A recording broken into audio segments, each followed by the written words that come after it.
ప్రభుత్వ శాఖల్లో అవినీతి ఏ స్థాయిలో ఉందో తెలుసుకోవాలంటే ఆదాయానికి మించిన ఆస్తుల కేసులు పట్టుబడ్డ అక్రమార్కుల ఆస్తులు చూస్తే చాలు.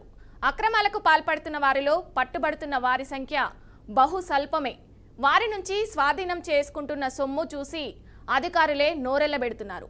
2024లో ఏసీబీ 11 మంది అధికారులపై ఆదాయానికి మించిన ఆస్తుల కేసులు నమోదు చేయగా వారి వద్ద గుర్తించిన అక్రమార్జన విలువ 100 కోట్లు. అనాధికారికంగా ఇది కనీసం 1000 కోట్లు. ఈ ఏడాది ఇప్పటి వరకు నమోదైన 6 కేసులలో గుర్తించిన సొత్తు అనాధికారికంగా 500 కోట్ల వరకు ఉంటుందని అంచనా.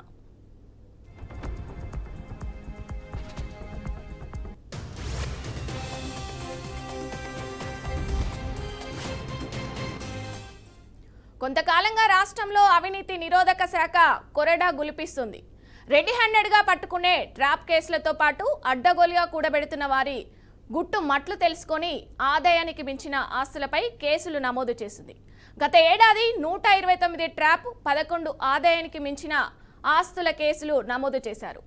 ట్రంప్ కేసులలో బాధితుల నుంచి అక్రమార్కులు తీసుకుంటున్న లంచం సొమ్మును మాత్రమే పట్టుకున్నారు. గత ఏడాది ఇలా 82,78,000 రూపాయలు పట్టుకున్నారు.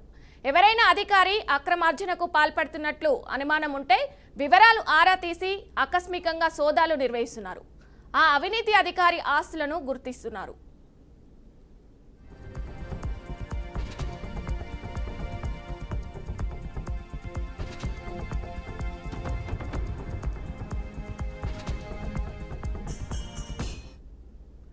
ఈ ఏడాది ఇప్పటి వరకు 116 ట్రాప్ కేసులు, 6 ఆదాయానికి మించిన ఆస్తుల కేసులు నమోదయ్యాయి. కాళేశ్వరం మాజీ ఈఎన్సీ హరిరామ్ ఆస్తులే మార్కెట్ విలువ ప్రకారం 130 కోట్ల వరకు ఉంటాయి. ఏసీబీకి పట్టుబడ్డ నీటిపారుదల శాఖ ఈఈ శ్రీధర్ ఆస్తులను ప్రకటించినప్పటికీ వాటి విలువను ఇంకా మదింపు చేయలేదు. ప్రాథమిక అంచనాల ప్రకారం ఆయన ఆస్తులు హరిరామ్ ఆస్తులను మించి ఉంటాయని, తక్కువలో తక్కువ 150 కోట్లకు పైగా ఉండవచ్చని భావిస్తున్నారు.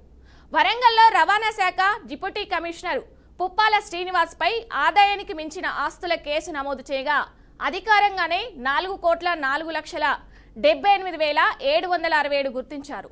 మార్కెట్ లెక్కల ప్రకారం ఈ ఆస్తుల విలువ కనీసం 50 కోట్లైనా ఉంటుందని అంచనా వేశారు. ఈ 3 కేసుల్లోనూ దాదాపు 330 కోట్ల విలువైన ఆస్తులు బయటపడ్డాయి.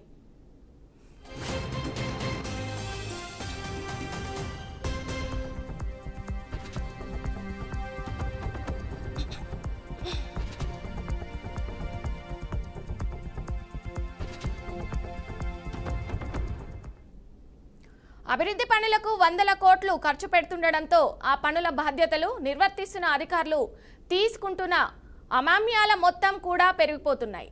పట్టుబడ్డ శ్రీధర్ ఒక్కడే కాళేశ్వరం ప్రాజెక్టులో 15,000 కోట్ల పనులను పర్యవేక్షించాడు. హరిరామ్ అయితే ఇంతకంటే ఎక్కువ విలువైన పనులే పర్యవేక్షించాడు. ఈ ఏడాది ఆదాయానికి మించిన ఆస్తుల కేసులో పట్టుబడ్డ 6గురిలో 2 నీటిపారుదల శాఖ అధికారులే, మరో 2 రవాణా శాఖకు చెందినవారు. సాధారణంగా ప్రజలకు దగ్గరగా ఉండే ప్రభుత్వ శాఖల్లో ట్రాప్ కేసులు ఎక్కువగా నమోదవుతుంటాయి.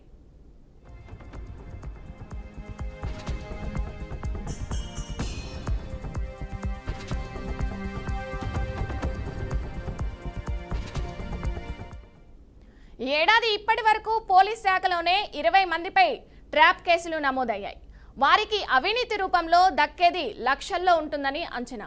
కానీ 100 కోట్ల అభివృద్ధి పనులు చేపట్టే నీటిపారుదల, పంచాయతీరాజ్, రోడ్లు, భవనాల శాఖల వంటి వాటిల్లో పర్సంటేజీల రూపంలో అధికారులు భారీగా వసూలు చేస్తుంటారని ఆరోపణలు ఉన్నాయి.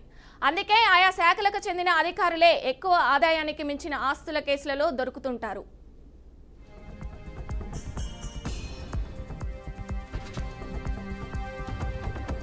ఇక ఇదే అంశానికి సంబంధించి మరింత సమాచారం మా ప్రతినిధి సాల్మన్ అందిస్తారు. సాల్మన్, చెప్పండి. థ్యాంక్ యూ విజయ. తెలంగాణ రాష్ట్రంలో ప్రభుత్వ శాఖల్లో అవినీతి పెరిగిందని చెప్పవచ్చు. వేలకు వేలు, లక్షలకు జీతాలు తీసుకుంటూ కూడా వీరికి అక్రమార్కంగా సంపాదించేందుకే వారు మొగ్గు చూపుతున్నారు. ఏదైనా ఫైల్ కదలాలంటే ఆ డబ్బులు లేని ఆ యొక్క ఫైల్ అయితే కదలనివ్వరు. ఖచ్చితంగా డబ్బులు ఇస్తేనే దానికి సంబంధించిన ఫైల్స్ క్లియర్ చేయడానికి అయితే అధికారులు ఒక లెక్క చేసుకుంటారు. ఖచ్చితంగా మనం చూసుకున్నట్లయితే ఆ ఇరిగేషన్ శాఖలో మాత్రం ఈ యొక్క అవినీతి విపరీతంగా ఉంటుంది. ఎందుకంటే ప్రతి సంవత్సరం అంటే వర్షకాల సీజన్ నుంచి మొదలుకొని రైతులకు కావాల్సిన ఆ ఇరిగేషన్ శాఖకు సంబంధించిన కాల్వలు కానీ లేకుంటే దానికి సంబంధించిన రైతులు ఎవరైతే పంట పండించుకోవడానికి ఉంటారో దానికి సంబంధించిన ఇరిగేషన్ శాఖ నుండి ఆ యొక్క వాటర్ రావాలి. అలాంటిది అనేక ప్రాజెక్టులలో మరమ్మతులు చేసేందుకు మాత్రం ఇరిగేషన్ అధికారులు దానికి మరమ్మతులు చేసేందుకు ప్రభుత్వం నుంచి ఆ టెండర్ పిలుస్తారు. ఆ టెండర్ కి సంబంధించిన వ్యక్తులు ఎవరైతే ఆ టెండర్ లో పార్టిసిపేట్ చేస్తారో టెండర్ లో పార్టిసిపేట్ చేసినప్పటి నుండి పని అయిపోయేంత వరకు ఆ బిల్లులు చెల్లింపే వరకు ఖచ్చితంగా వారి బిల్లు ఫైల్ చేస్తే ఖచ్చితంగా ఎవరైతే ఆ టెండర్ దక్కించుకున్న కాంట్రాక్టర్ ఉంటాడో తను డబ్బులు చెల్లిస్తేనే ఆ యొక్క ఫైల్ మూవ్ అవుతుంది.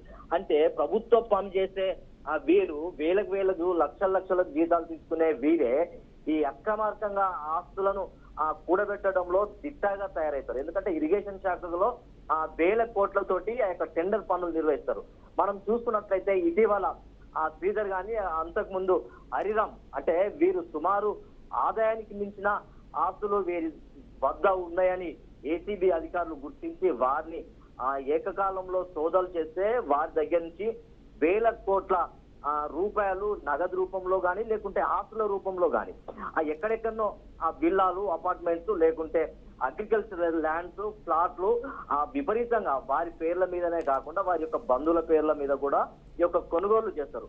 అంటే ఇటీవల కాలంలో ఏసీబీ అధికారులు అయితే కొంత ఇలాంటి పై అవినీతి ఆరోపణలు ఏ శాఖల్లో ఉంటాయో ఆ శాఖల పైన కొంత దృష్టి సారించారు. ఖచ్చితంగా ఇలాంటి వారిపై ఒక నిఘా పెట్టి దానికి సంబంధించిన వారి యొక్క ఆస్తులను ఎప్పుడైతే వారు ఉద్యోగ జీవితంలోకి ఎప్పుడైతే అడుగు పెట్టారో అప్పుడు వీళ్ళ ఆస్తులు ఎంత లేకుంటే వారి చిరస్థ ఆస్తులు ఎంత, వారి తల్లిదండ్రులు సంపాదించిన ఆస్తులు ఎంత, వీరు ఉద్యోగంలోకి వచ్చాక వీరి ఆస్తులు ఏ రకంగా పెరిగినాయి, వీరి యొక్క జీతాలు ఏందని అయితే ఒక లెక్క తీసుకుంటారు. ఖచ్చితంగా వారి యొక్క లగ్జరీ వారు వాడే వాహనాల మీద కూడా ఇలాంటి దానికి సంబంధించిన నిఘా పెడతారు. ఖచ్చితంగా ఇరిగేషన్ శాఖలో లేకుంటే రవాణా శాఖలో అయితే విపరీతంగా కరప్షన్ ఉంటుంది. దాన్ని అరికట్టడానికి మాత్రం ఏసీబీ అధికారులు అయితే ఖచ్చితంగా నిఘా పెట్టి అలాంటి వారిపై కఠిన చర్యలు తీసుకొని కోర్టులో వారిని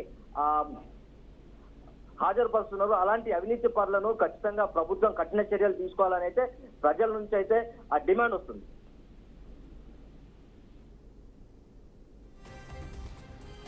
థ్యాంక్ యూ సల్మాన్.